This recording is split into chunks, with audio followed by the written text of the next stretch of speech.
Hello bachon, let's read the question. The question says which one of the statements is incorrect with respect to Puccinia graminis? A. It is a fungal parasite of wheat. B. It produces uridospores and telutospores on the stem and the foliage. C. Telutospores can reinfect wheat plants. D. Uridospores can infect wheat plants.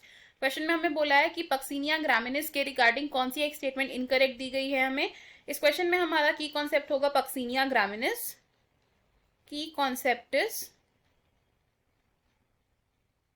Puccinia ग्रामिनिस.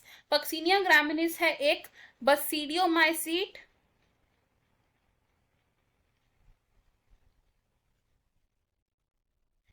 Puccinia ग्रामिनिस है एक parasitic fungi जो plants में disease cause करती है. Causes disease in plants. अब Puccinia ग्रामिनिस को अपनी life cycle को कंप्लीट करने के लिए रिक्वायरमेंट होती है 2 होस्ट्स की. तो इसलिए हम बोलते हैं कि यह है एक हेट्रोशियस फंजाई, यानी कि ऐसी फंजाई जिसे अपनी लाइफ साइकिल को कंप्लीट करने के लिए 2 होस्ट की जरूरत होती है. और ये 2 होस्ट कौन से होते हैं? The primary host is wheat and जो ऑल्टरनेट होस्ट होता है दैट इज बारबेरी. अब पक्सीनिया ग्रामिनिस वीट में प्रोड्यूस करती है 2 तरीके के स्पोर्स को विचार यूरिडोस्पोर्स एंड टेल्यूटोस्पोर्स.